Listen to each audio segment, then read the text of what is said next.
Bueno, voy a ir comenzando. ¿Se acuerdan que la clase pasada habíamos terminado viendo unas últimas reacciones de adición de agua, que eran adiciones Markov-Nikov, y habíamos visto por dos mecanismos, por el mecanismo de la adición electrofílica tradicional, a través de la formación de un carbocatión, y la adición vía mercuriación y desmercuriación. Vamos a ver una tercera adición de agua que, como está indicado en el cartelito en rosa, la vamos a ver como anti-Markovnikov, en el sentido de que el oxidrilo va a terminar en la posición diferente de la posición que correspondería a una reacción Markovnikov, pero vamos a ver que lo que ocurre es totalmente racional y tiene que ver con que el reactivo, que es acá está escrito como borano, en realidad es diborano porque existe, digamos, en este equilibrio y mayormente está como diborano. Y el tema con el boro, ¿sí? Es que tiene 3 electrones de valencia y están unidos a 3 protones, por lo tanto el boro tiene alrededor 6 electrones, es decir, no cumple con el octeto, y le queda por lo tanto un orbital p vacío, ¿sí? Entonces tiene una química muy particular debido a estas características. El reactivo, además, normalmente, este diborano, se disuelve en tetrahidrofurano, THF, porque en este solvente forma esta especie, este complejo, borano THF, ¿sí? Y este es el reactivo. Entonces vamos a pasar a ver cómo es la reacción y por qué el oxidrilo queda en una posición diferente que con los métodos anteriores. Como ven acá también en verde, vamos a necesitar un segundo paso de oxidación para eliminar el boro. Bueno, en el primer paso lo que ocurre es la adición de un equivalente de borano. Esta adición es una adición sin concertada y por lo tanto ocurre la adición en la misma cara del hidrógeno y del boro. La diferencia es que nosotros en los mecanismos que habíamos visto antes, el hidrógeno se incorporaba en la posición que dejaba, que tenía mayor número de hidrógenos, porque dejaba un carbocatión, el carbocatión con, que sería el carbocatión más estable para que el nucleófilo atacara ese carbocatión. El problema es que acá, ¿sí?, el que necesita esa posición es el boro, porque justamente es el que está deficiente de electrones. Y cuando se una este enlace y este enlace va a quedar con una carga negativa porque va a tener un enlace de más, o sea, los electrones de más del doble enlace, y el que va a quedar con densidad de carga positiva va a seguir siendo el carbocatión más estable. Entonces, no es que ocurra de una manera ilógica, sino que acá el tema es que lo más electropositivo no es el protón, sino que es el boro. Por eso es el boro el que se adiciona al carbono con más sustituyentes y deja al otro carbono con la densidad de carga positiva, que de todas maneras esta adición es en la misma cara, en el mismo paso, en el mismo instante. Esto sería el estado de transición, ¿no? Y por lo tanto, entonces, después de esta primera etapa queda el hidrógeno en el carbono más sustituido y el borano unido, o sea, el boro unido al carbono que tiene más hidrógenos. Por esto lo llamamos anti-Markovnikov. Además, también en estas reacciones hay una cuestión estérica, como lo vamos a ver ahora, y por qué es esto, ¿no? Pero bueno, lo importante de entender entonces en este primer paso es que boro e hidrógeno se adicionan por la misma cara en el mismo momento. El hidrógeno va al carbono que daría el carbocatión más estable y el boro queda el que tiene mayor número de hidrógenos. Nosotros siempre, y ustedes digamos, lo van a ver en los problemas, uno siempre dice, bueno, este es el primer paso, llego acá y después voy al segundo paso. Pero en realidad, este producto sigue reaccionando con más alqueno para dar el dialquilborano, y el dialquilborano con alqueno da el trialquilborano. ¿Sí? Y en el paso siguiente, en realidad, el que reacciona es este trialquilborano, pero por una razón de no estar escribiendo, total, digamos, es equivalente para lo que pase para el paso siguiente, nosotros generalmente vamos a escribir que, bueno, que nos da este borano y después pasamos al paso siguiente. Pero sepan que siempre está el trialquil borano y por lo tanto es importante que el boro también se está uniendo a la posición con menos sustituyentes, ¿no? El segundo paso es la oxidación, ¿sí? Es la oxidación del boro que ocurre en varias etapas para dejar el oxidrilo en la posición del boro. Y vamos a ver cómo ocurre, en los pasos en que ocurre esta reacción. Entonces, el agua oxigenada, lo que hace el oxígeno es, ¿sí?, atacar al boro. El boro, cuando se produce este ataque, se forma un enlace boro-oxígeno, donde entonces estos electrones que forman este enlace hacen que el boro tenga un enlace de más y por lo tanto queda con una carga negativa. Fíjense que acá el boro tiene hibridación sp2, acá tiene hibridación sp3. Esta es una característica de la química del boro, ¿sí?, que va pasando de sp2 a sp3 en las múltiples etapas de reacción.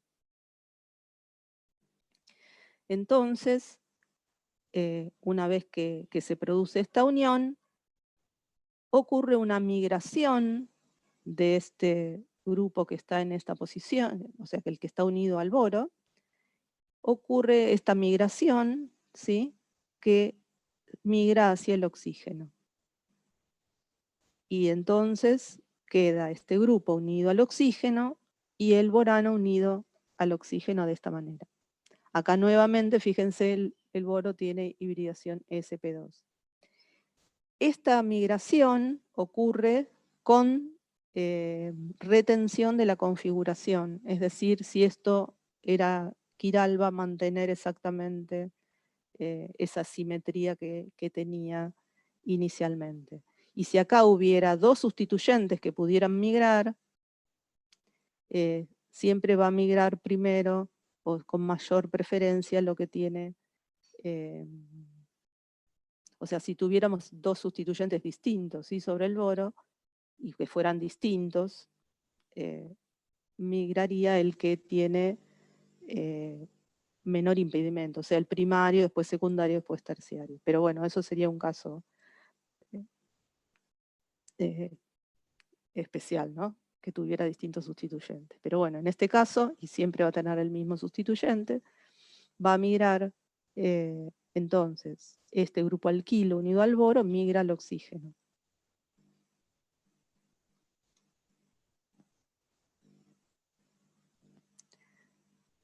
Y como parte de esta misma reacción, el oxígeno, los oxidrilos, digamos, que se generan, siguen atacando al boro, que lo siguen oxidando, y en definitiva, lo que va a ocurrir es que se produce la liberación de lo que venía del alqueno como oxidrilo para dar el alcohol, y se pierde ácido bórico, ¿sí? El boro se va oxidando en múltiples etapas hasta que queda como ácido bórico.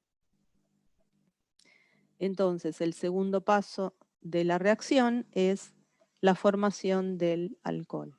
Entonces, volviendo en un ejemplo, el alqueno reacciona con el boro en THF, el boro queda en la posición donde hay menos sustituyentes, ¿sí? Y el hidrógeno queda en la posición donde hay más sustituyentes. La adición es sin, o sea, tanto el hidrógeno y el boro están en la misma cara, y esto tiene que ver, es que entraron concertadamente al mismo momento. Una vez que queda el boro entonces unido a la posición la posición menos sustituida del doble enlace, se produce la oxidación del boro y la generación del alcohol, o sea, del oxidrilo, exactamente en la misma ubicación, es decir, con la retención de la configuración que tenía originalmente. Esta es una reacción que da muy bien. Lo que hay que tener cuidado, bueno, es que el boro en THF tiene que estar en buen estado y tiene que estar almacenado correctamente, porque con el tiempo va perdiendo como el título, ¿no? Como la concentración. Y uno, si se pusiera a escribir el mecanismo, entonces en este caso sería, en el mismo paso, se genera entonces el hidrógeno que va al carbono más sustituido y el boro al menos sustituido, y la oxidación del boro, ¿sí? En dos etapas: primero el ataque al boro, después la migración del sustituyente hacia el oxígeno, pérdida de oxidrilo, y este compuesto entonces en el paso siguiente queda directamente el alcohol. Y siempre recuerden que en realidad se formó el trialquilborano. Y si lo comparamos con la reacción que habíamos visto la clase pasada, la última que habíamos visto, que era la reacción con el acetato de mercurio en THF, el mercurio, digamos, se formaba un ion mercurinio, y entonces ese ion mercurinio dejaba el carbocatión más estable, o sea, atacaba el oxidrilo del agua en la posición más sustituida, y por lo tanto para esta misma molécula quedaría este alcohol. Entonces, fíjense cómo con el mismo alqueno, utilizando dos reactivos diferentes, obtenemos dos alcoholes diferentes. Una pregunta. Sí. En esa última etapa, donde queda el oxidrilo, Ujú. ¿qué se va o sea, como que se lleva los electrones? ¿Cómo es la En salida de acá, esa última parte, claro? esta de acá, y Sí, ataca el oxidrilo acá, ¿sí? Y se produce la apertura acá. Primero te queda con carga negativa y después toma un protón del medio. Es lo que está en la anterior, ¿sí? Es esto. ok, O sea, acá te va a quedar la carga negativa y esto te va a quedar como boro, hidrógeno 2, oxidrilo. Este boro, hidrógeno 2, oxidrilo, que es este de acá, se va a seguir oxidando hasta darte el bórico. Y este de acá te va a quedar el oxígeno con carga negativa y toma un protón del medio, ¿sí? Para darte el alcohol. buenísimo. Gracias. De nada. Y como les decía, no se olviden que en realidad siempre en algún momento se formó el trialquilborano, que por una razón de comodidad y, digamos, es con moléculas incluso más grandes, esto es bastante más complicado de dibujar, nos quedamos siempre en este producto, ¿sí? Pero en realidad siempre se forma el trialquilborano. Bueno, en el caso de que el alqueno esté sustituido, en principio, bueno, depende de cómo sea la sustitución. En principio, bueno, puede llegar a dar mezclas. El boro igual va a tratar de ubicarse en las posiciones en que, como justamente se forman estos complejos, no estos complejos, se forman los trialquilboranos, el boro siempre va a tratar de ubicarse en la posición que esté menos sustituido, pero de todas maneras, si son parecidos los sustituyentes, va a dar mezclas. En este caso, bueno, podemos suponer que este grupo es más grande, digamos, más voluminoso. Entonces, si bien las dos posiciones tienen el mismo número de hidrógenos, ¿sí? porque los dos están sustituidos, bueno, podemos suponer que este lado es más voluminoso, y entonces el boro va a tender a ubicarse en esta posición, ¿sí? Y el hidrógeno acá. Este sería el estado de transición. Y entonces nos daría este producto mayoritariamente y este producto minoritario. Obviamente, como en estas reacciones el factor estérico es importante, se han diseñado reactivos de borano que son grandes, ¿sí? Este es el más conocido, que es el 9BBN, se llama. ¿Y cuál es el objetivo? Y es maximizar, en el caso de que los alquenos tengan dos sustituyentes, de que se ubique todo el boro en la posición menos sustituida, ¿sí? En este caso ya no habría mezcla, sino quedaría todo de este lado, ¿sí? Y eso favorecido porque el boro que se está uniendo además está unido a un grupo voluminoso y entonces no puede de un lado donde haya otro grupo que sea voluminoso, ¿sí? En el caso de los alquinos, obviamente siempre lo que pasa en los alquinos es un primer paso daría lugar a un alqueno también, que ha reaccionado con el borano, y esto a su vez puede seguir reaccionando y dando productos de hidroboración, e incluso, bueno, cuando se forman los de alquil, trialquil, podría dar mezclas y reacciones, cuestiones más complicadas. Por lo tanto, con los alquinos, ya de entrada se utiliza para evitar que haya múltiples productos eh, y haciendo justamente, usando el hecho de que se sabe que el efecto estérico es importante, se usa de entrada un borano también grande, voluminoso, que es el diciamilborano, que es este, que es un reactivo típico para alquinos, y este alquino entonces da este alquil borano específicamente, y por lo tanto la reacción, bueno, este es el diciamilborano, fíjense que realmente es muy voluminoso, entonces no puede dar múltiples reacciones.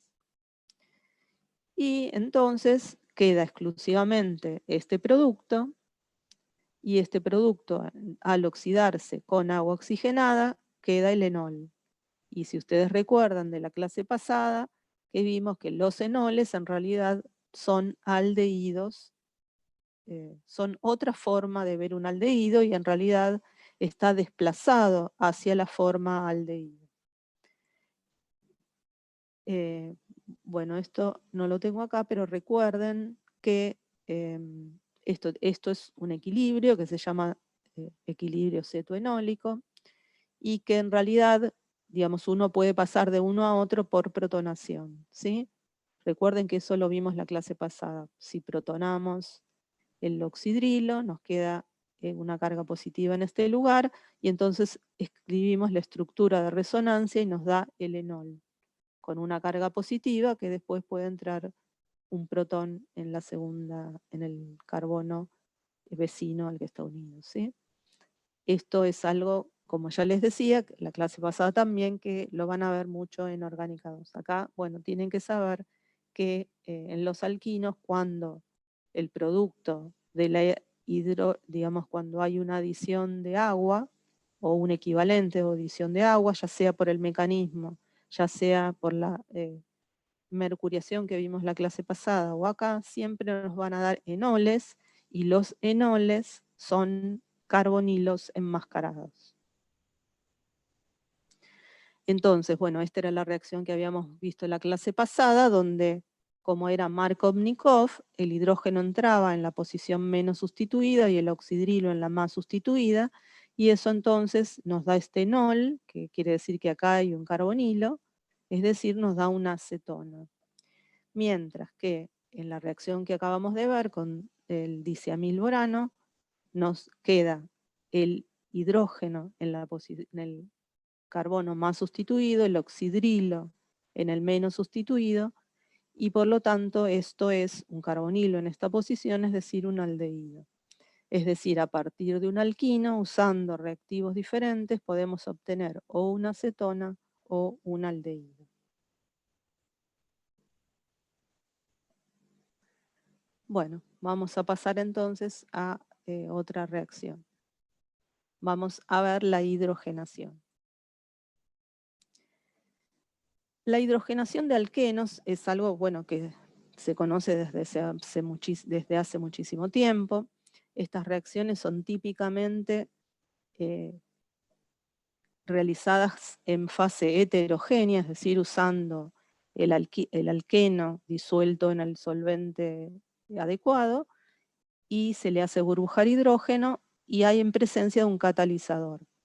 Ese catalizador, hay muchísimos catalizadores conocidos, generalmente son metales de transición, platino, paladio, con algún soporte, y lo que ocurre, bueno, en el caso de los alquenos y alquinos ocurre normalmente a temperatura ambiente y a una atmósfera, ¿sí?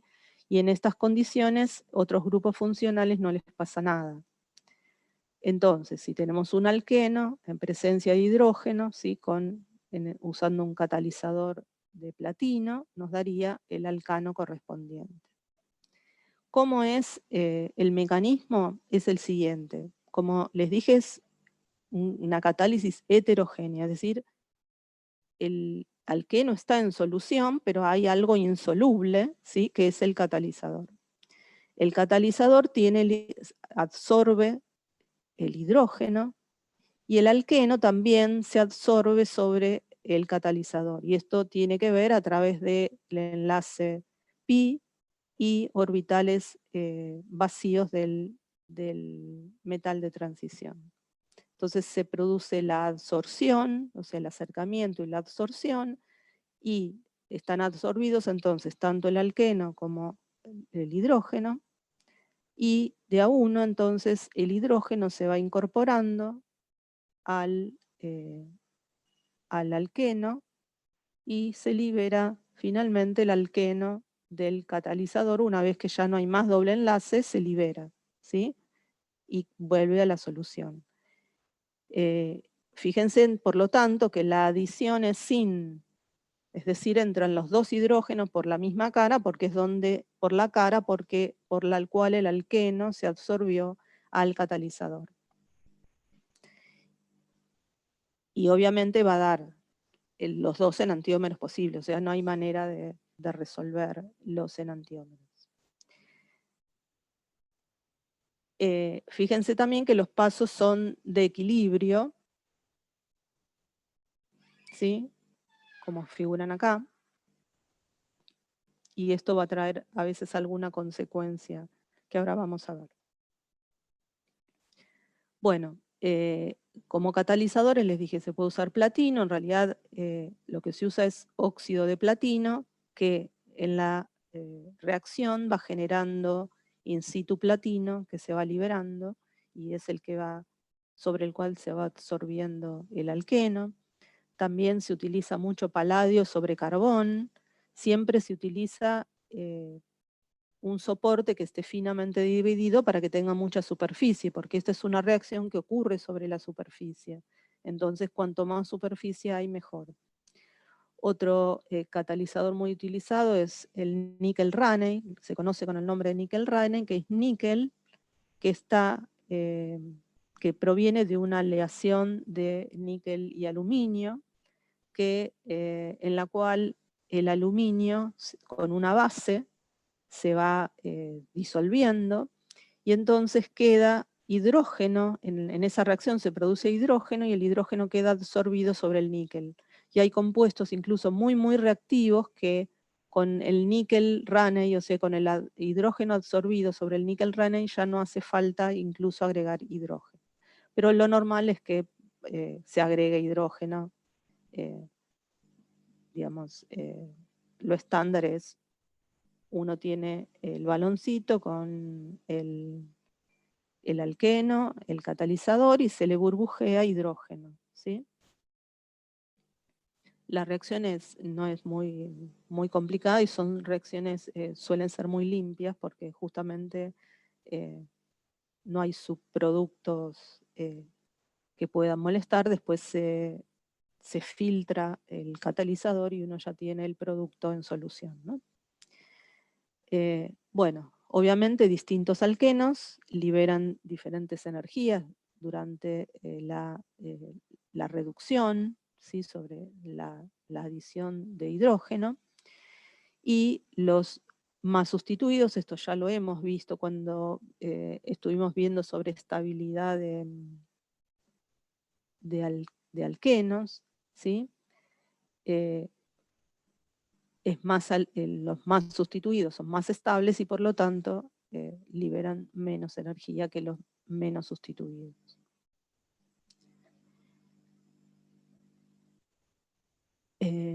Acá, bueno, vemos un ejemplo donde tenemos un doble enlace terminal o un doble enlace sustituido, y obviamente la energía en el caso del disustituido es menor, ¿no? Que representan los mismos números que vimos en la transparencia anterior. Bueno, en una tabla, digamos, o ponerlo así tipográfico, de energía versus estabilidad de los distintos alquenos. Obviamente los más estables de todos son los tetrasustituidos, después le siguen los trisustituidos, los disustituidos, que pueden ser trans, geminal o cis, después los monosustituidos y después los no sustituidos. Y recuerden que el orden de estabilidad, bueno, tiene que ver con la estabilización, que tiene que ver con la hiperconjugación, es decir, el solapamiento de los orbitales pi vacíos, del orbital pi, perdón, del doble enlace con el sigma del sustituyente, del enlace carbono sustituyente, y también con la mayor estabilidad con la fuerza en los enlaces, que es mayor sp2 sp3 que sp3 sp3, ¿no? Y eso, bueno, con eso se justifican estos valores. Entonces, si tenemos esta molécula, este alqueno, lo ponemos a hidrogenar con paladio sobre carbón, lo que vamos a esperar es que como los dos hidrógenos entran por la misma cara, vamos a tener el producto, ¿sí? Reducido, pero con los dos hidrógenos que pueden estar los dos hacia abajo o los dos hacia arriba, ¿sí? Nos va a dar 100% el cis y nos va a dar un 50% de cada uno de estos enantiómeros. Si yo tengo este alqueno, que es Z, ¿sí? Fíjense que acá el sustituyente prioritario es este y acá es este, ¿sí? Este es Z, con hidrógeno y paladio sobre carbón, nos va a dar este producto, que es el producto RS, ¿sí? Entraron los dos sustituyentes por abajo. Si ponemos los dos sustituyentes por arriba, nos dan LSR. En cambio, si en lugar de tener el alqueno Z tenemos el alqueno E, ¿sí? Acá el sustituyente prioritario está acá y acá, y por la misma reacción nos va a dar este producto, donde el hidrógeno, ¿sí? Se adicionó por la cara de abajo, nos da el RR, y si se adiciona por la cara de arriba da el SS. En los dos casos entonces tenemos las mezclas de enantiómeros, pero fíjense que los productos son distintos. En un caso, partiendo de un alqueno, nos da un par, y partiendo del otro alqueno nos da el otro par.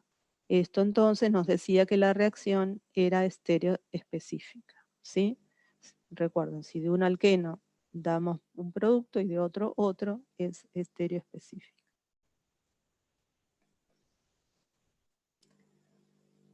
Bueno, lo que les comentaba antes es que cuando uno adiciona hidrógeno en paladio sobre carbón, es muy específica la reacción para alquenos en condiciones suaves de una atmósfera y a temperatura ambiente. Y entonces Si hay un carbonilo, al carbonilo no le pasa nada. Y lo mismo si hay también un aromático, no le pasa nada al aromático, solamente se reduce, o sea, se adiciona hidrógeno solo al doble enlace. Para agregar hidrógenos tanto a un carbonilo como a un aromático hacen falta condiciones más enérgicas.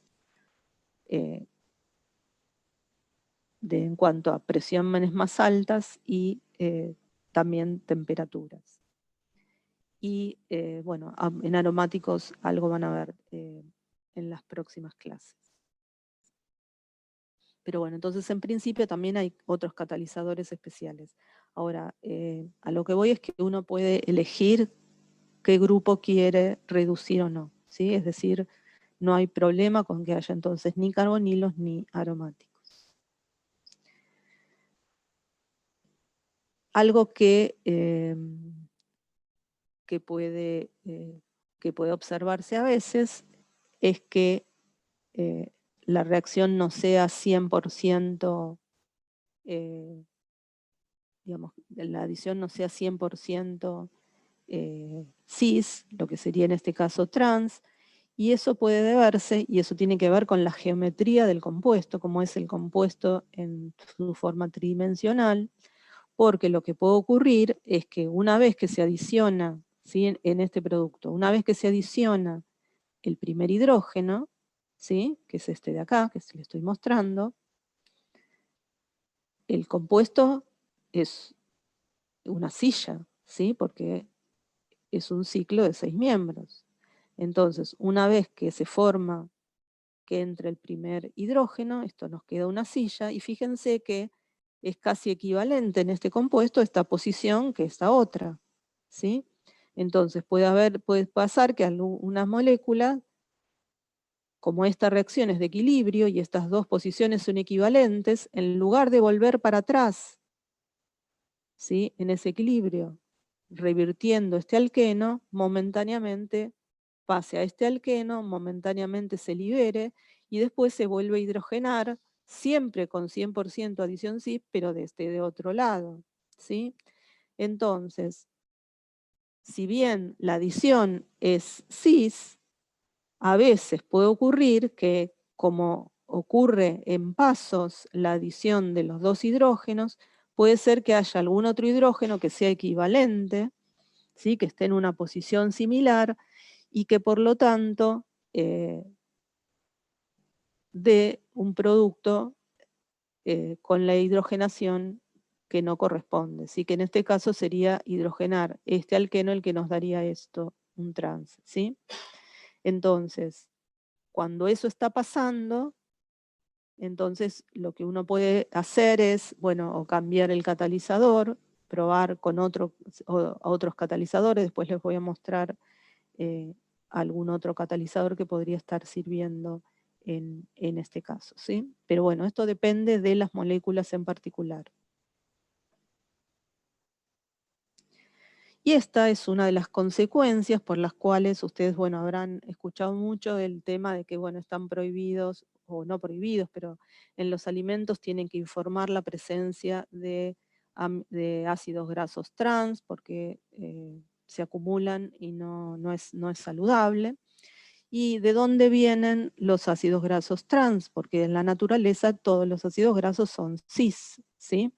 El problema es que en la hidrogenación de aceites para, por ejemplo, hacer margarinas, se produce, bueno, una hidrogenación catalítica y la hidrogenación catalítica puede, por lo que les acabo de explicar, conducir a que se produzca un pequeño porcentaje de dobles enlaces trans que son producto secundario de la hidrogenación.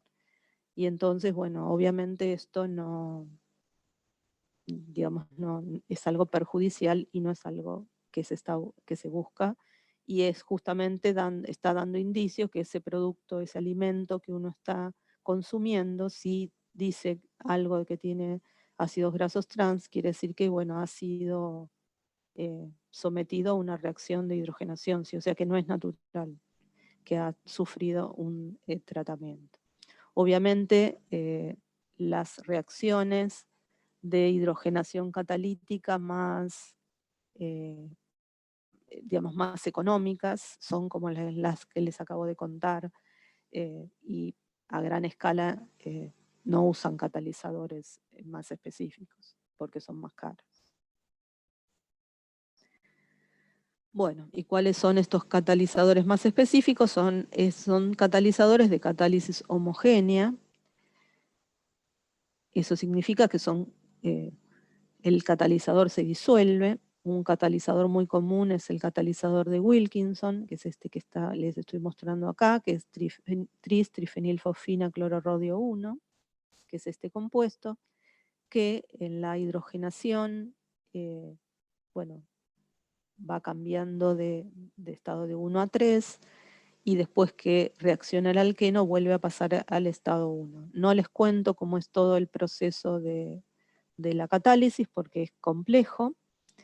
Se llaman bueno, ciclos catalíticos, porque bueno, todo ocurre en ciclos de muchos pasos, en los cuales el alqueno, ¿sí?, se une al rodio como si fuera un ligando, y ahí se va produciendo en distintos pasos la hidrogenación, la liberación del alqueno y la vuelta al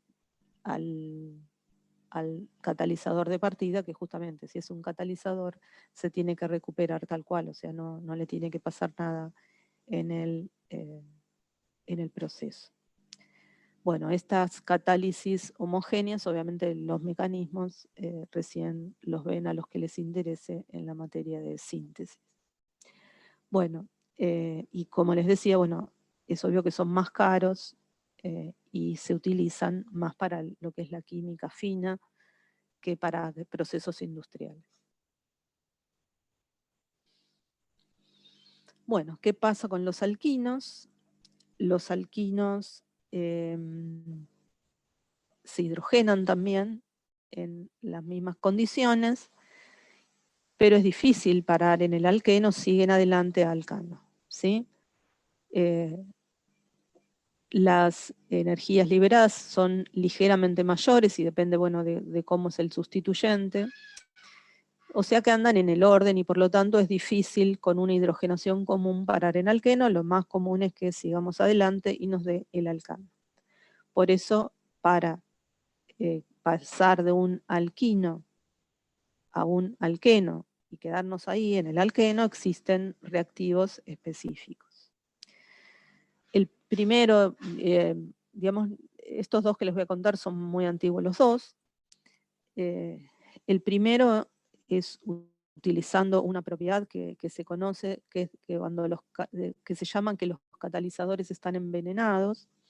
¿Y qué es esto de un catalizador envenenado? Es un catalizador que en presencia de sales de plomo o en presencia de quinolina,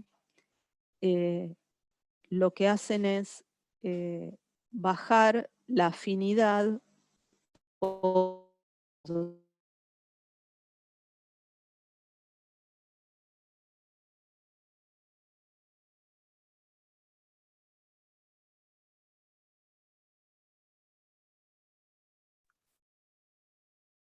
¿Se tildó? ¿Pasó algo? hola. Hola, hola. Hola, Me- profe. se había quedado la imagen parada y no se escuchaba.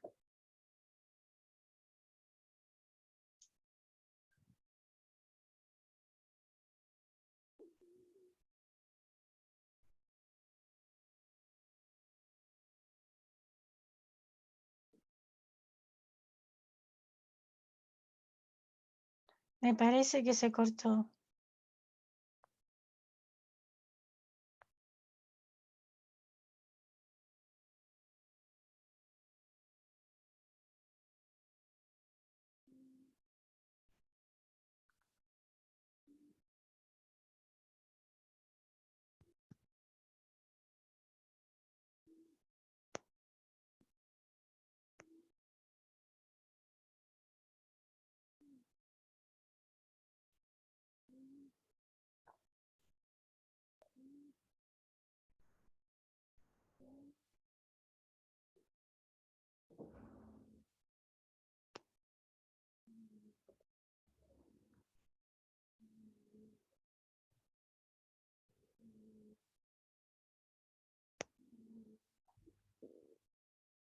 ¿Qué hay que hacer? ¿Hay que salir y volver a entrar?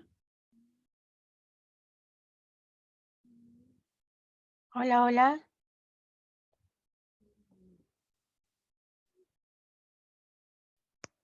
Creo que puede entrar la profe, Susi. Ah, bueno, bueno. Gracias.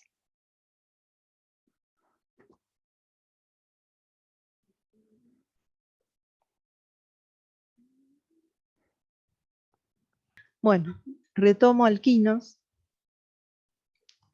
Como les decía, hay un catalizador que se llama catalizador de Lindlar, que es el catalizador que usa paladio. Generalmente usa un soporte, que puede ser carbonato de calcio, sulfato de bario, y usa plomo, generalmente acetato de plomo o quinolina, que son los que se llaman, que envenenan, agentes que envenenan el catalizador, que lo que le hacen es bajarle la reactividad al catalizador, y que en realidad lo que hacen es que los alquinos se absorban mejor que los alquenos. En este caso, con el catalizador de Lindlar, lo que da entonces es la adición cis, y por lo tanto nos va a dar alquenos cis. Acá tenemos la misma reacción con el catalizador envenenado con quinolina, ¿sí? Quinolina es este compuesto, y como vemos, obtenemos alquenos cis. Pero obviamente nos interesan obtener no solo alquenos cis, sino también otro tipo de alquenos, para lo cual les cuento otra reacción muy común de reducción de alquinos, que es la reducción de Birch. En esta reacción lo que ocurre es la hidrogenación ocurre a través de utilizar sodio en amoníaco. El sodio, no sé si todos saben, es un elemento que es muy reactivo, porque tiende enseguida a desprenderse de su electrón de la capa exterior, y por lo tanto, cuando está en amoníaco,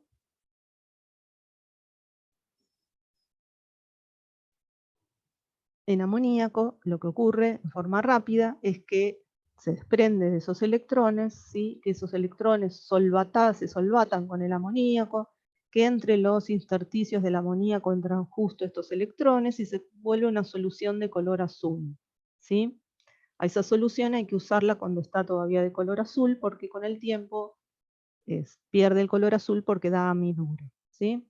Pero bueno, así con esta solución de color azul, lo que ocurre es que el alquino, con estos electrones, ¿qué es lo que pasa? Siempre recuerden y acostúmbrense a pensar cada enlace como dos electrones, ¿sí? Si yo tengo dos electrones, ¿sí? Y esos dos electrones los hago irse, por ejemplo, para acá me queda una carga negativa porque tengo un electrón de más, y este electrón extra que viene acá, ¿sí? Entonces, lo que yo tengo es un anión radical. Este anión radical, en presencia de amoníaco, le cede protones, y entonces queda este protón en esta posición, y me queda este radical. A este radical, nuevamente puede reaccionar con otro electrón que está en la solución para darme un anión en esta posición, y nuevamente el amoníaco va a donar otro protón, y entonces ingresan los dos protones. O sea, en este caso no hay hidrógeno 2 como reactivo, sino que lo que ocurre es los protones son los que provienen del amoníaco, ¿sí? Y en realidad lo que se están generando son cargas negativas. Ahora, ¿por qué da mayoritariamente el trans? Porque justamente como son reacciones de equilibrio, lo que ocurre es que ocurren las interconversiones, ¿sí? El radical cis, ¿sí? Puede reaccionar interconvertirse, mejor dicho, en el radical trans, y este radical trans, entonces es el que reacciona y da el alqueno trans. Como hay un equilibrio, da el producto termodinámicamente más estable, que es el alqueno trans. Entonces, de esta manera, vemos una manera de obtener el alqueno, a partir de un alquino podemos obtener el alqueno trans o el alqueno cis, dependiendo de la reacción que elijamos, ¿sí? Obviamente, de todas estas reacciones que nosotros vemos, que estas son como reacciones generales, que son también las reacciones que van a encontrar en los libros, pero de todas estas reacciones siempre existen otros reactivos que muchas veces se fueron como ajustando o mejorando para algún tipo específico de compuesto, ¿no? Eso más allá, lo que estamos viendo ahora son reacciones generales. Bueno, vamos a ver ahora la ciclopropanación. La ciclopropanación estrictamente no es una adición electrofílica, ¿sí? Sino es otro tipo de reacción que se llama cicloadición, ¿sí? Estas reacciones las van a ver, o sea, en la clase que viene, ¿no? En el miércoles que viene ustedes ya van a ver alquenos, y en la semana siguiente van a ver cicloadiciones, ¿sí? Es un tipo particular de reacciones, y todas que ocurren con un intermediario cíclico, ¿sí? Que es lo que va a pasar en este caso. Esta reacción, esta en particular, que se llama reacción de Simmons-Smith, ¿sí? Donde hay una adición de un carbeno. ¿Qué es un carbeno? Un carbeno es una especie de carbono que tiene una hibridización sp2 con un orbital con 2 electrones, ¿sí? Que está en un orbital sp2 y un orbital p vacío, ¿sí? Obviamente a esta especie le faltan electrones, ¿sí? Para cumplir el octeto, es muy reactiva y no existe como entidad aislable. En realidad lo que tenemos son compuestos que son carbenoides, que tienen un carbono con una similitud, digamos, estructural a un carbeno. Como por ejemplo en este caso, que es el ioduro de yodo metil zinc, en el cual justamente la presencia de este metal hace que este carbono tenga propiedades similares, ¿sí? A lo que sería un carbeno. Y este ioduro a su vez se hace a partir de yodo metano y una aleación de cobre y zinc. Y simplemente entonces lo que ocurre en la reacción es la incorporación de este metileno para formar un anillo de 3 miembros. Otra reacción de ciclopropanación que puede ocurrir es con este otro reactivo que se llama diazometano. Este diazometano existe justamente en estas, digamos, lo podemos escribir en estas dos, como estas dos estructuras resonantes, en las cuales, fíjense que hay un nitrógeno con carga negativa y otro con carga positiva, y acá simplemente si estos dos electrones los pasamos entre los dos nitrógenos, nos quedan tres enlaces, y entonces tendríamos que, por si no este nos quedaría con 5, tenemos que pasar estos dos electrones para acá, y nos queda con el metileno con carga negativa.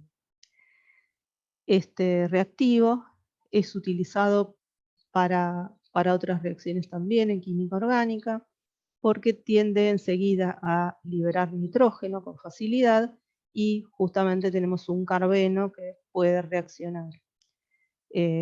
Puede utilizarse, entre otras cosas, bueno, para hacer ciclopropanaciones, y en particular también es una cicloadición, pero lo que estaría ocurriendo en este caso es que inicialmente se produce la unión de uno de los carbonos del alqueno con el carbeno del carbenoide, quedaría este ciclo, ¿sí?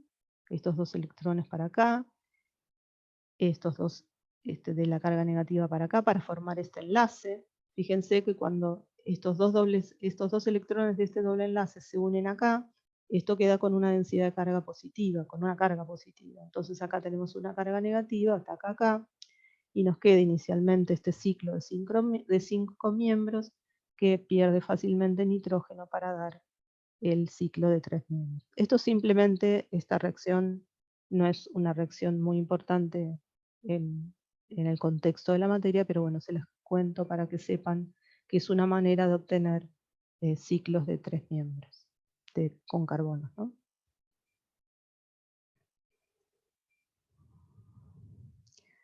Bueno, pasemos a la dihidroxilación.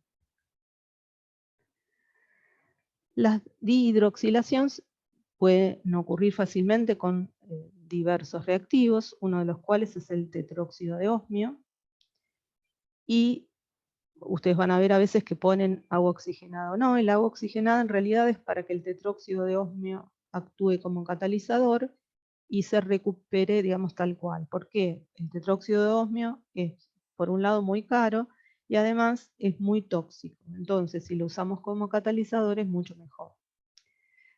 Entonces, ¿cómo es esta reacción? También es una cicloadición, ¿sí? Esta es la estructura del tetróxido de osmio. Y lo que ocurre es, el alqueno, ¿sí?, aporta los 2 electrones del enlace pi para formar el enlace carbono-oxígeno. Los 2 electrones entonces de esta unión vienen hacia el osmio. 2 electrones de esta unión, ¿sí?, hacen que el oxígeno done esos electrones acá para formar este enlace. Entonces nuevamente se nos forma un intermediario cíclico de 5 miembros. Y fíjense que si como entran por la misma cara, si el doble enlace es trans, quedan anti, y si es cis, quedan hacia el mismo lado, ¿sí? Eso es importante. Bueno, entonces este intermediario, en realidad en presencia con agua, se hidroliza y queda este otro derivado del osmio y el alqueno dihidroxilado.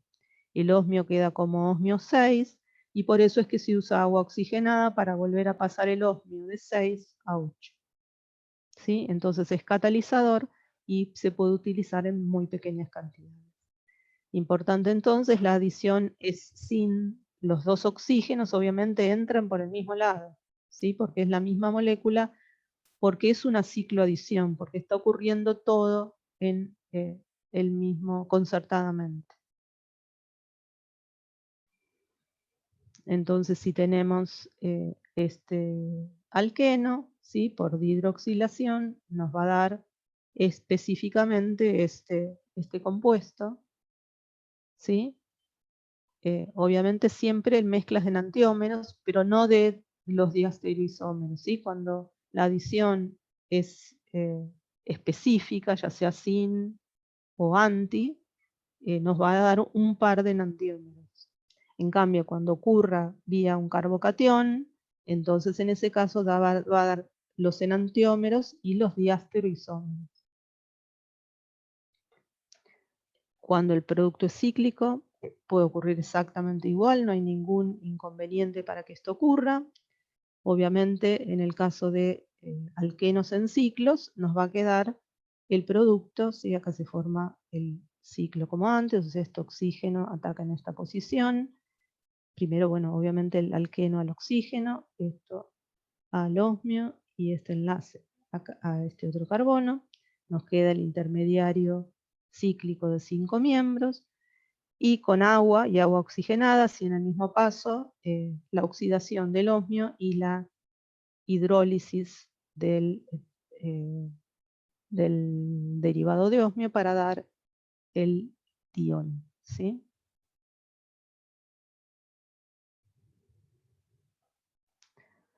En lugar de agua oxigenada también se puede usar una solución de hierro 3, para también pasar el osmio de 6 a 8. Bueno, en este caso, si el ciclo es de 6, si es un ciclo hexeno, nos va a dar el dihidroxilado correspondiente. Y en el caso, fíjense, de tener un ser alfa beta insaturado con un carbonilo, no hay absolutamente ningún problema, va a dar también el producto dihidroxilado. Es decir, la reacción da bien, ya sea que hacia los lados del doble enlace haya dadores o atractores de electrones.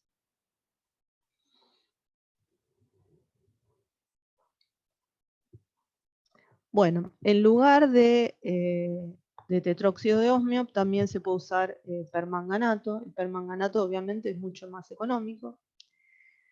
Y entonces uno ni se gasta en poner un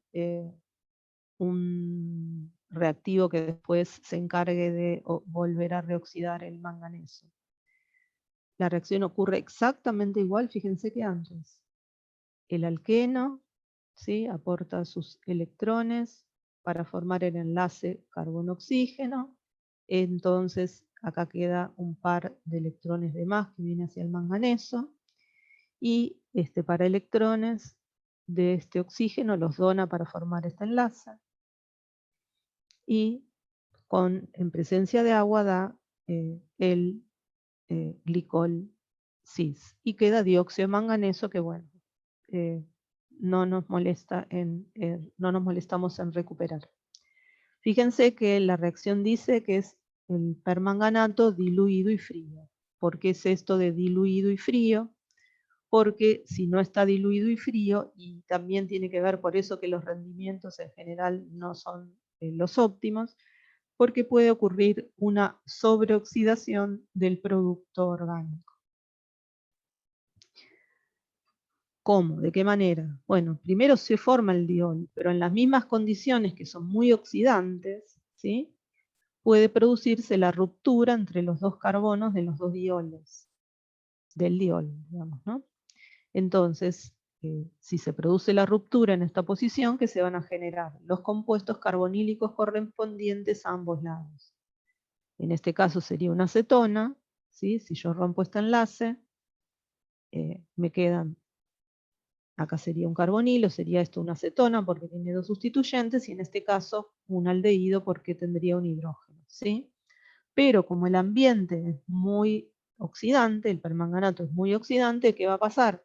El aldehído se va a oxidar a ácido. Entonces, ¿qué es lo que vamos a obtener? Vamos a obtener las cetonas y ácidos si es que había hidrógenos unidos en el alqueno, al doble enlace.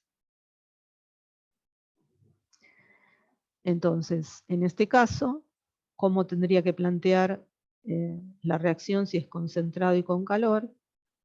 Obviamente se va a producir la ruptura en esta posición.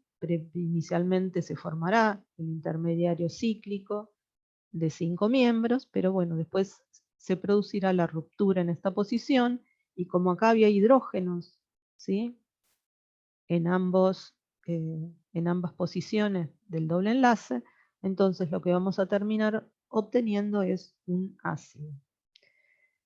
Obviamente sintéticamente no es muy útil, son raros los casos que uno quiera obtener específicamente un diácido.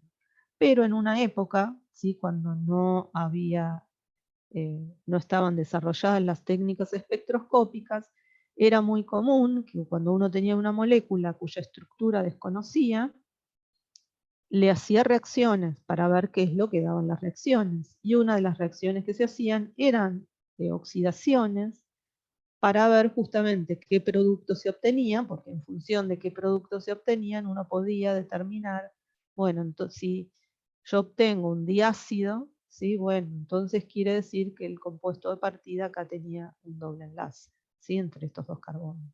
O sea, era bastante laboriosa la elucidación estructural, pero se hacía de esta manera tratando de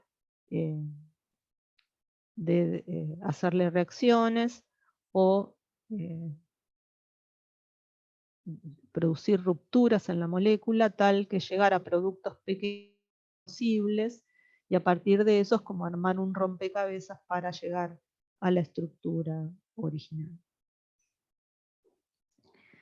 Entonces, bueno, en este caso, ¿qué ocurriría? Si en este caso se produce la ruptura en este enlace, o sea, inicialmente sería el diol en esta posición, después la ruptura, acá se formaría una cetona, ¿sí? Porque acá en este lado no hay hidrógenos, y de este lado hay un hidrógeno, quiere decir que se va a formar el ácido. ¿Sí? Entonces tenemos la cetona, ¿sí? Fíjense, reemplazar acá por un oxígeno de cada lado, solo que acá es el ácido, ¿sí? Y acá lo mismo. Acá fíjense que tengo dos dobles enlaces y van a reaccionar los dos dobles enlaces. Acá, ¿sí?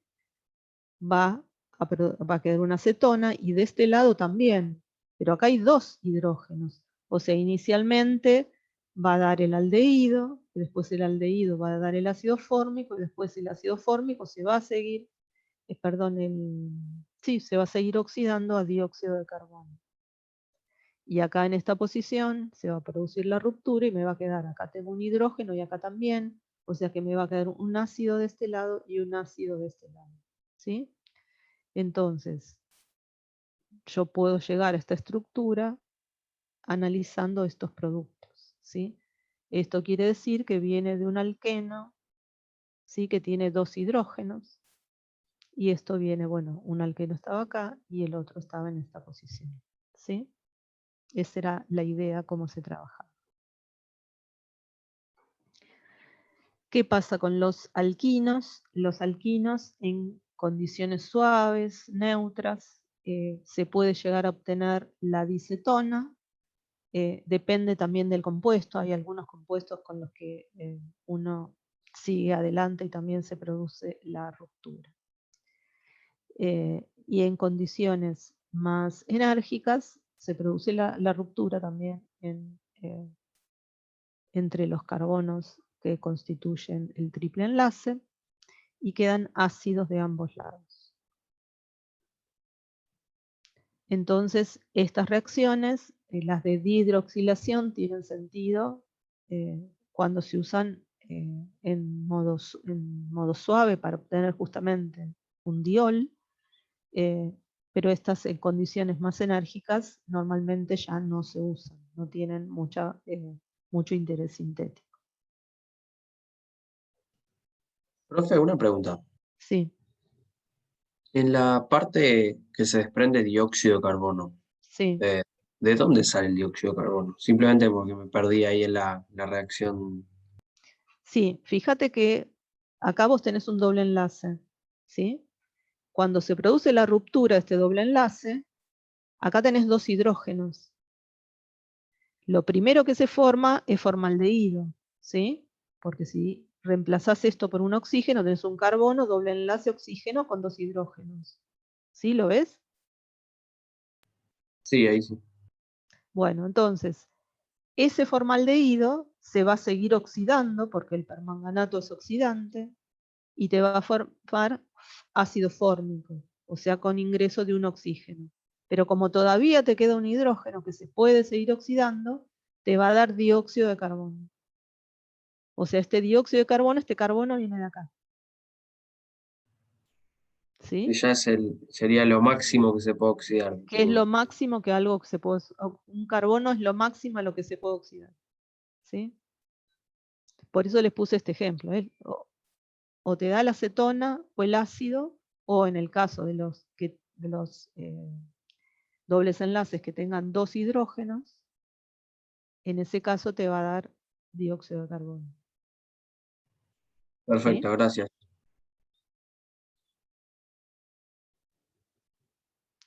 Bueno, ya nos va quedando menos. Vamos a ver epoxidación. Ustedes ya algo han visto de epoxidación. La reacción de epoxidación, que sí es muy utilizada en síntesis, es una reacción concertada, ¿sí? Entre el doble enlace y un peroxiácido. Un peroxiácido es un ácido, como justamente acá está marcado, especialmente tiene un oxígeno más. Estos peroxiácidos, hay reactivos comerciales, el más común es el metacloroperbenzoico o el perbenzoico, y vamos a ver cómo es el mecanismo para la obtención de estos epóxidos. Entonces, siempre con el alqueno partimos que el alqueno está donando los electrones del enlace pi, ¿sí? Con esos va a atacar al oxígeno, ¿sí? Del extremo del peroxiácido para formar un enlace. Miremos en el estado de transición que está parcialmente, este doble enlace se está deshaciendo y se está formando el enlace carbono-oxígeno. Al mismo tiempo, estos dos electrones de este enlace van hacia esta posición de este carbono que va a quedar con una densidad de carga positiva porque los electrones pi se donaron al oxígeno, y esta donación está favorecida por el hecho de que cuando se forma este enlace, ¿sí? Carbono-oxígeno el primero, este carbono queda con electrones de más. Entonces, estos dos electrones de este enlace vienen a formar un carbonilo en esta posición, y como entonces ahora en el carbono hay electrones de más, entonces dos electrones de acá toman este protón. Entonces, este movimiento interno favorece que se termine de cerrar este ciclo. Y en el estado de transición está ocurriendo todo esto al mismo tiempo, por eso es una reacción concertada, y como productos finales nos da el epóxido y el ácido del peroxiácido, ¿sí? Entonces, fíjense que lo que tienen que pensar es, digamos, para racionar, siempre traten de racionalizar las reacciones más que memorizarlas, y entiendan siempre que el doble enlace va a estar cediendo electrones, y que si cede electrones, entonces al átomo que recibe esos electrones, si era neutro le van a sobrar, entonces se va a deshacer de algún enlace. Y deshacerse de estos electrones de enlaces van a venir para acá, y si vienen para acá, entonces a este le sobra, y si le sobra se va a deshacer de estos y va a tomar un protón para generar un nuevo enlace carbono-oxidrilo, que es el que se está formando acá en el estado de transición, y es el que tenemos acá en el ácido, ¿sí? Entonces, si tenemos un alqueno, que es, en este caso es Z, con el peroxiácido, lo que va a ocurrir va a ser la formación del epóxido. El epóxido obviamente va a quedar hacia arriba o hacia abajo, pero van a seguir siendo los dos sustituyentes, van a quedar del mismo lado, porque estaban del mismo lado en el alqueno, ¿sí? ¿Por qué? Porque la reacción ocurrió concertadamente, no hubo tiempo posible para que se invirtiera algún carbono. Entonces los dos quedan del mismo lado. Mientras que en el caso del, en este caso es el mismo alqueno, pero es E, lo que va a ocurrir también, si el alqueno está para arriba o el alqueno está para abajo, me va a dar dos productos con la misma disposición de los sustituyentes en el epóxido de cómo estaban originalmente en el alqueno. Y nuevamente, un alqueno de un isómero me da un producto, el otro me da otro producto, o sea, es estereoespecífico, ¿sí? Entonces, lo que tenemos que recordar es si está ocurriendo concertadamente, no hay reorientación de los sustituyentes, tienen que conservar la misma relación que tenían en el alqueno de partida.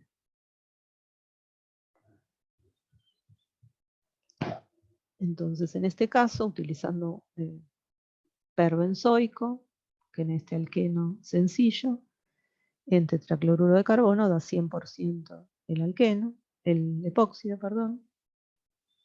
Y en este caso, que es trans, me va a dar este 90% de esta reacción, donde los sustituyentes guardan la relación anti. ¿Mm?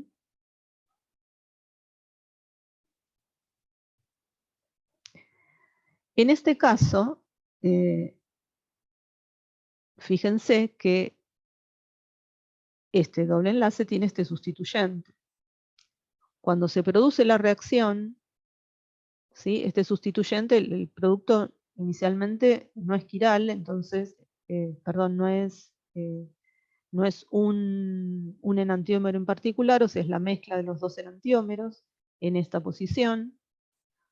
Ahora, cuando se produce la reacción con metacloroperbenzoico se abrevia de esta forma, ¿sí?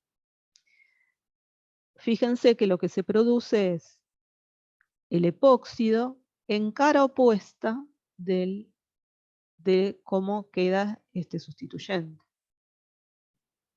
Un 71% de mezcla de los dos posibles, o sea, cuando se forma el epóxido para abajo, este queda para arriba, y cuando se forma para arriba, este queda para abajo. ¿Y eso por qué? Porque justamente como ocurre concertadamente, y como vimos recién, el intermediario, el estado de transición es un estado complejo, obviamente los sustituyentes van a preferir orientarse en el sentido opuesto de cómo están los reactivos, ¿sí? Entonces eso no es tan fácil de mirarlo. Bueno, esta es una molécula chiquita, pero cuando la molécula es un poquito más grande, hay que ver una imagen tridimensional de la molécula y de cómo es el estado de transición para darse cuenta de si realmente el sustituyente influye o no, y si influye mucho o poco, ¿sí? En este caso influye como para un 71% de esta reacción.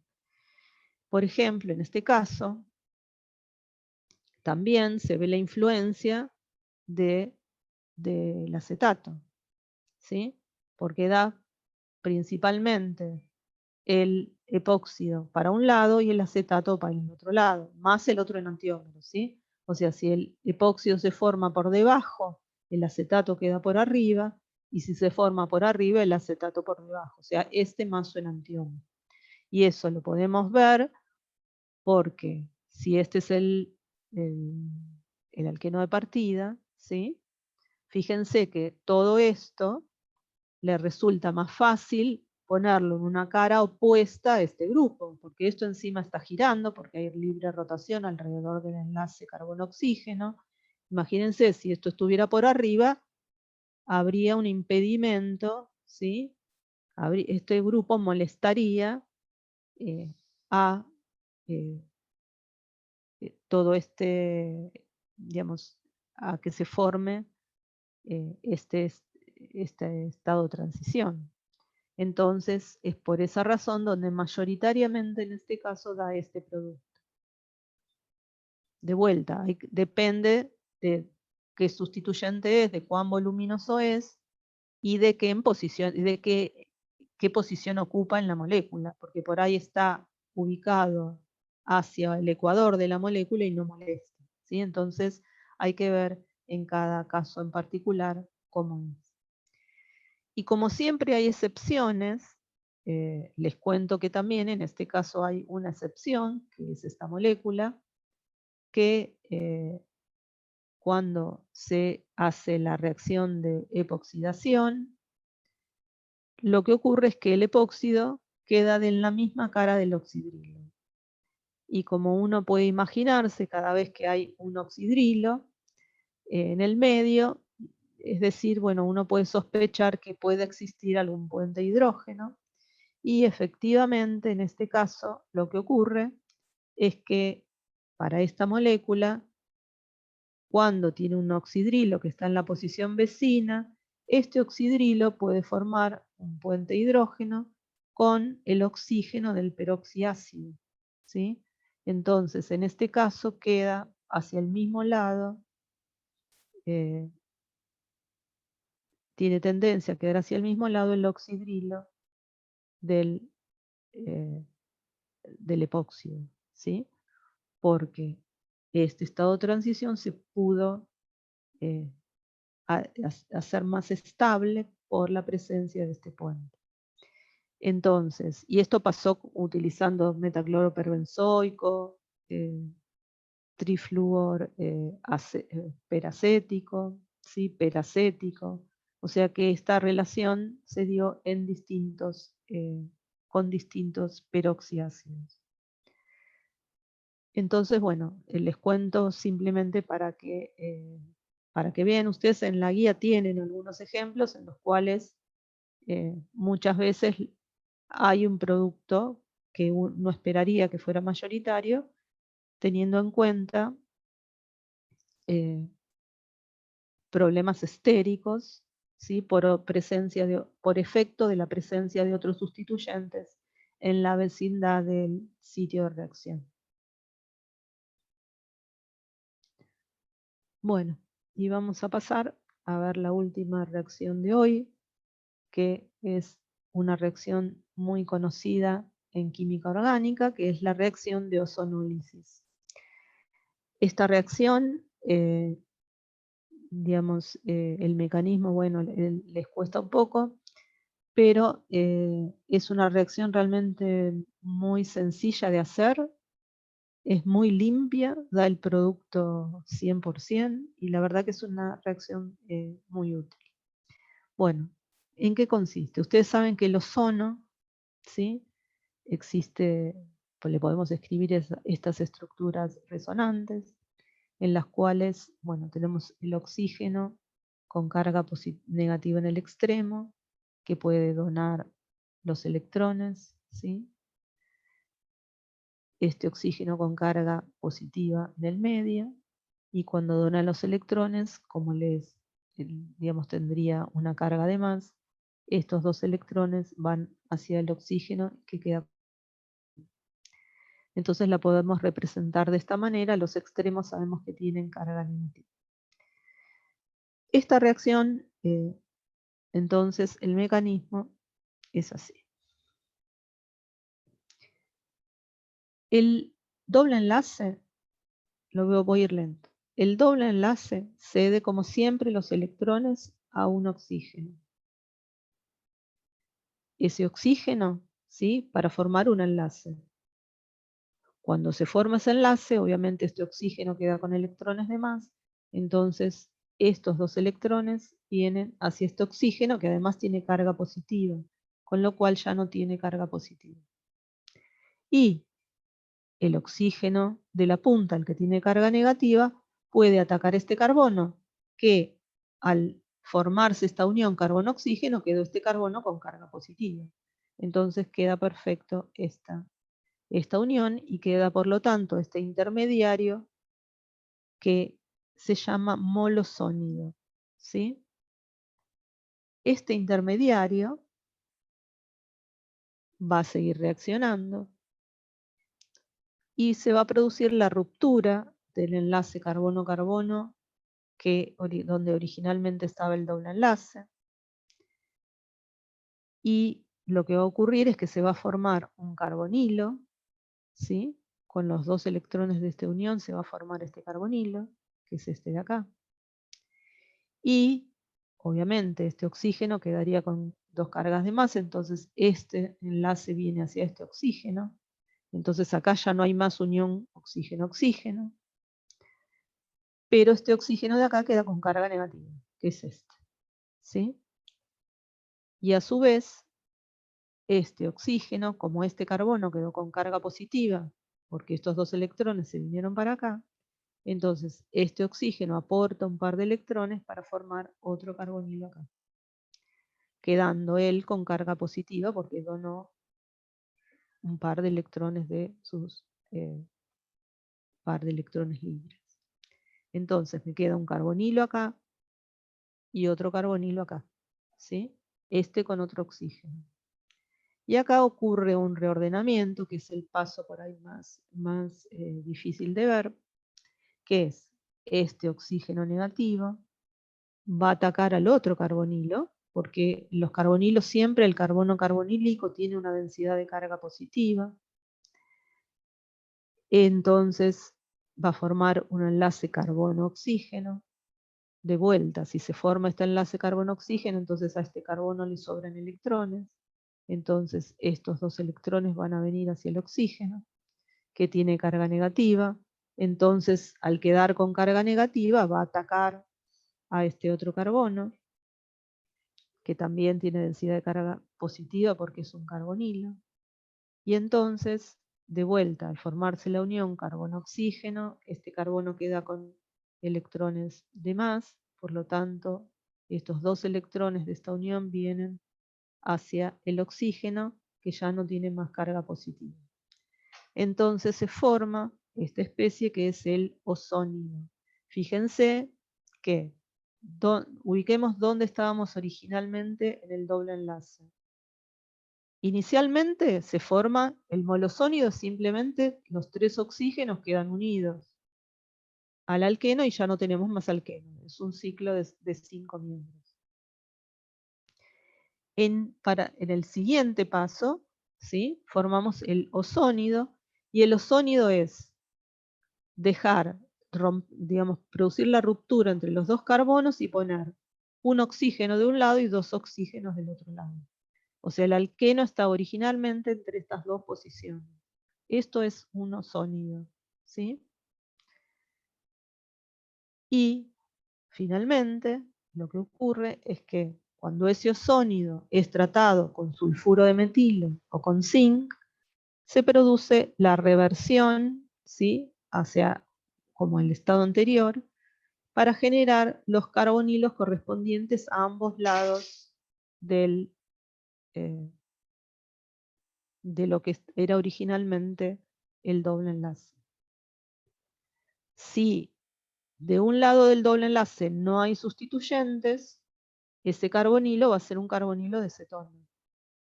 Si del otro lado, si de algún lado hay un hidrógeno, ese carbonilo va a ser un aldehído, ¿sí? Entonces, y el sulfuro de metilo se va a oxidar a dimetilsulfóxido. Ahora, fíjense, entonces, mirando para atrás, donde yo tenía el alqueno, es como si yo produjera una ruptura en donde estaba el alqueno, y pusiera un oxígeno a ambos lados, ¿sí? Me queda este carbono, doble enlace oxígeno, este carbono, doble enlace oxígeno. Eso es exactamente el producto de la reacción. Entonces, como les decía, es una reacción muy limpia y da estos productos nada más. El último paso, o sea, el paso de la oxidación del sulfuro de metilo, en realidad, lo que ocurre es que el azufre dona un par de electrones para unirse a este oxígeno. Entonces, al unirse a este oxígeno, ¿sí?, forma este enlace de azufre-oxígeno. Entonces, sobran estos electrones que vienen para acá para formar este carbonilo. Y entonces sobran estos electrones que vienen para acá, regeneran este otro carbonilo, y estos dos vienen acá y queda este oxígeno con carga negativa. Entonces, esto es lo que ocurre en la segunda etapa, por lo cual quedan los correspondientes compuestos carbonílicos. Entonces, si yo tengo este compuesto de partida con este doble enlace, ¿cuál va a ser el producto de la reacción?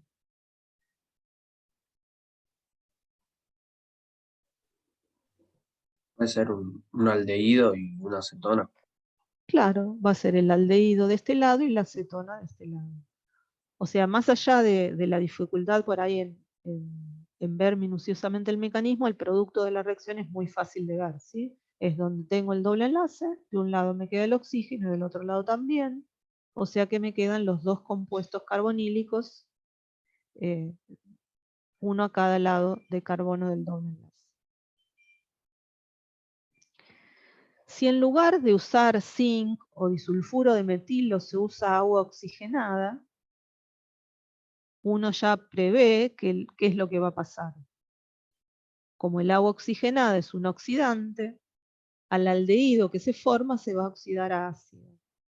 Entonces, lo único que va a pasar de diferente es que donde había, en este caso, fíjense, según el reactivo este que teníamos en el caso A, acá tengo un hidrógeno, o sea, acá tendría que quedar el aldehído y acá la acetona. Bueno, el aldehído se va a oxidar a ácido, entonces voy a obtener un ácido y una acetona. ¿Sí? Nada más. Entonces, tengo estas dos variantes para la ozonólisis. Terminar con, o sea, hacer el segundo paso con zinc o con disulfuro de metilo o con agua oxigenada para terminar el ácido. En realidad, lo que más se usa es un medio reductor porque es una manera interesante de obtener aldehídos, ¿sí? Que son más difíciles de obtener que los ácidos. Bueno, y en este caso, ¿qué va a pasar?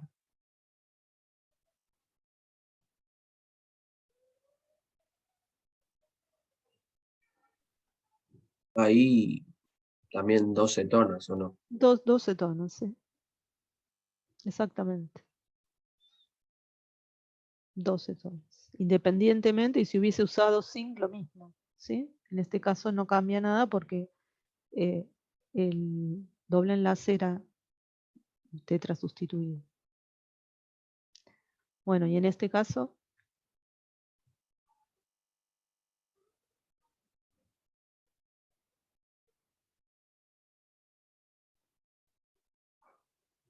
Cetona y ácido.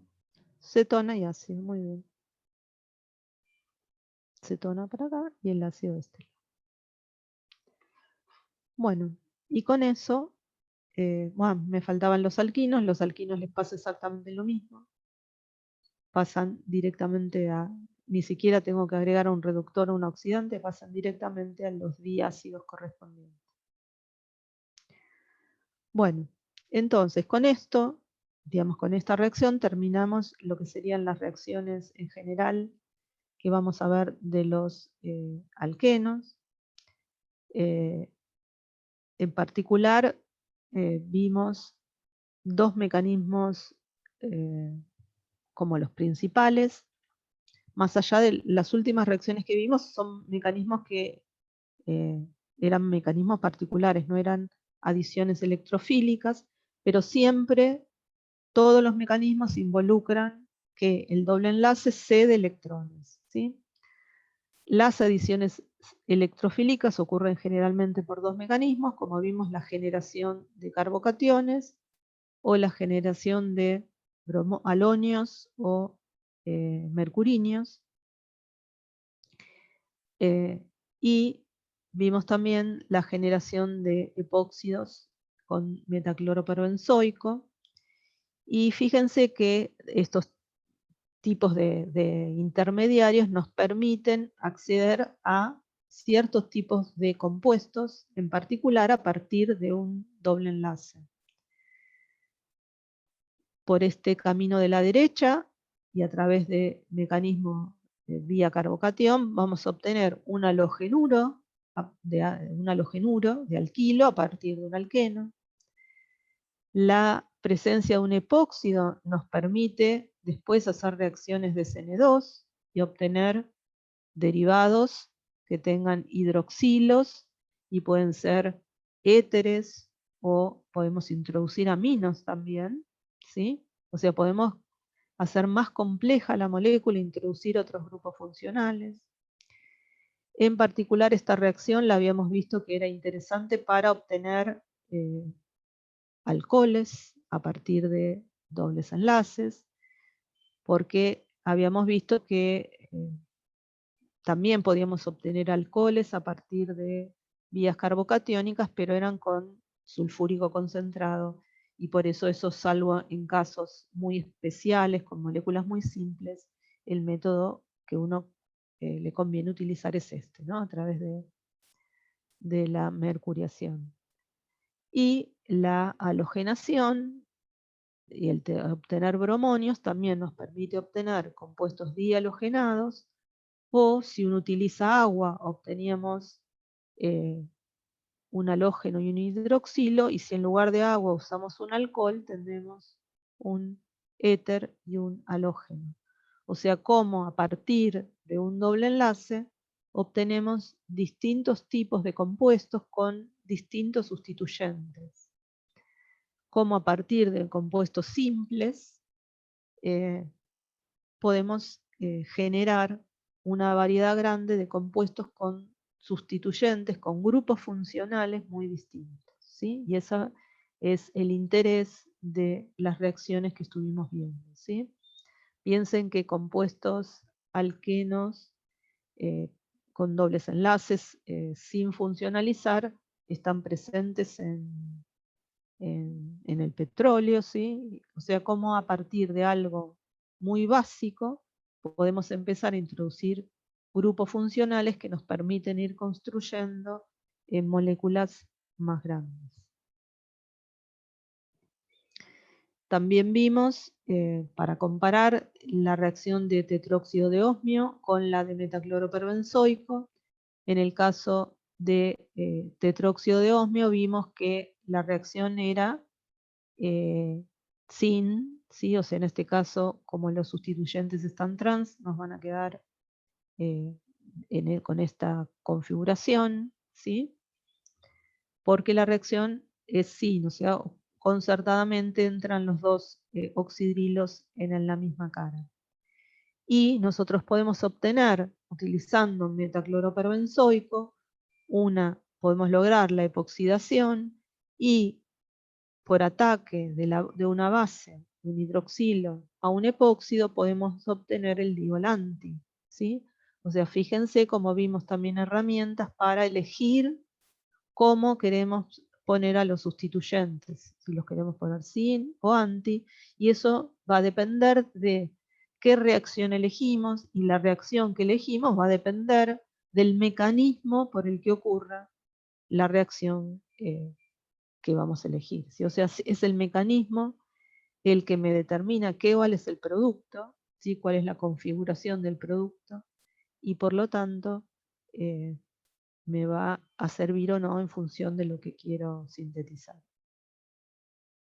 Bueno, y vamos a parar hoy por acá, y la clase que viene vamos a terminar con alquenos. Bueno, no sé si tienen alguna consulta. Profe, a mí me quedó una duda. Sí. ¿Se acuerda cuando vimos en los ciclos la adición al doble enlace, o sea, la hidrogenación del doble enlace, que a veces nos podía quedar cis o trans, puede ser? Sí. Eso O no sea, me quedó. sí. Volvemos para atrás. A ver si salgo.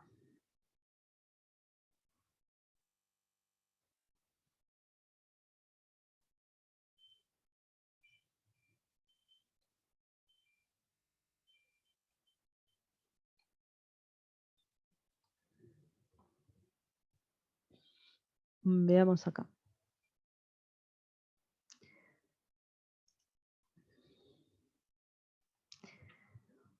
Se produce la adición del alqueno, ahí estamos bien.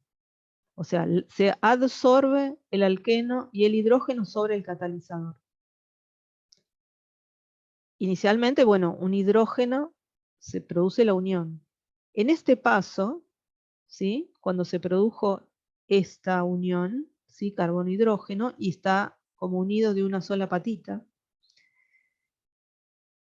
¿qué es lo que debería ocurrir? Normalmente, este segundo hidrógeno entra en esta posición, ¿sí? Y entra por la misma cara y da el producto sin, que es lo que debería ser. Ahora, lo que puede ocurrir es que si este hidrógeno, ¿sí? Es muy parecido a este hidrógeno, y esta molécula puede como dar una vueltita, no es como dar una vueltita, sino que pensá que hay muchos hidrógenos a lo largo de toda la superficie del catalizador, ¿sí? Entonces también hay un hidrógeno de este lado. Entonces, ¿qué es lo que puede pasar? Que puede escaparse, como la reacción puede revertir, o sea, si la reacción, fíjate, cuando estoy acá puedo venir para acá, ¿sí? Porque es un equilibrio. Entonces puede volver a generar el doble enlace acá y venir para acá. Bueno, imagínate que cuando está acá, en lugar de venir para este alqueno en esta posición, viene para el alqueno para esta posición. ¿Sí? Porque acá yo tengo un carbono unido a hidrógeno y acá también está unido a hidrógeno. Entonces, cuando revierte, puede revertir con el doble enlace acá o revertir con el doble enlace acá. No es lo normal que pase, no es nunca un producto abundante, pero puede generarse parcialmente. Y tiene que ver con esto, con la reversibilidad de este paso. Cuando entra el primer hidrógeno, ¿sí? Que ya tiene el hidrógeno puesto acá, esta posición y esta pasan a ser, en los ciclos de 6, si no hay otros sustituyentes, pasan a ser equivalentes. Entonces, momentáneamente, cuando esto revierte para acá, en lugar de generarse el doble enlace acá, puede generarse el doble enlace de este lado. ¿Sí? ¿Lo Sería ves? como que absorbe ese hidrógeno, el que está ahí. O sea, primero absorbe un hidrógeno y después un segundo. Ahora, si antes de absorber el segundo, por la reversibilidad de la reacción, va para atrás y vuelve a generar el doble enlace, o sea, se vuelve a depositar este hidrógeno acá, puede que en lugar de ser este hidrógeno sea uno de acá, y se te genera un doble enlace en esta posición. Entonces, te va a quedar una molécula distinta, que después se te va a hidrogenar a los dos lados de este lado. ¿Sí? O sea, Sí, ahí me quedó ¿sí? claro. O sea, no Sí, es lo como normal, no es lo que pasa, digamos, mayoritariamente da sin, porque el mecanismo es así, pero bueno, depende en algunos casos cuando los hidrógenos, las posiciones son muy equivalentes, ¿sí? Y eso tiene que ver la forma de la molécula, los sustituyentes que tiene la molécula. Por eso en algunos casos se da en una pequeña proporción y en otros casos no es importante. Pero en lo de las grasas sí, es notable porque aparecen las grasas trans, ¿sí? Que no tendrían que aparecer los ácidos grasos trans si no pasara. Ahora, fíjate vos que así todo, los porcentajes en los que aparece son muy bajos, porque cuando vos lees los productos que tienen ácidos grasos trans, en general tienen cantidades muy bajitas. Pero bueno, son muy bajitas y tóxicas. O no saludables, ¿sí? Pero pensá que son toneladas de aceites que se hidrogenan y lo que se obtienen son cantidades muy chiquititas. Se los cuento más que nada porque esa tiene una consecuencia conocida y que es una mala consecuencia. Si vos estás haciendo una reacción y te da un 1% de otro producto, no te importa, lo purificás y listo, ¿sí? Porque un 1% no es nada y es un muy buen rendimiento igual. Pero bueno, en algunos casos puede llegar a tener una consecuencia indeseada. Perfecto, entonces. Ahí lo entendí bien. Gracias. Bueno, nada.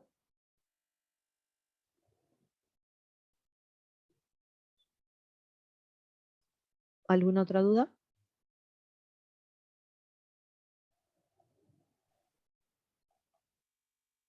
No, todo bien, profe. Gracias. Bueno, si está todo, entonces nos vemos el lunes. Hasta el lunes. Buen fin de Nos semana. vemos igualmente a todos. Muchas gracias, profe. Chao. Chao.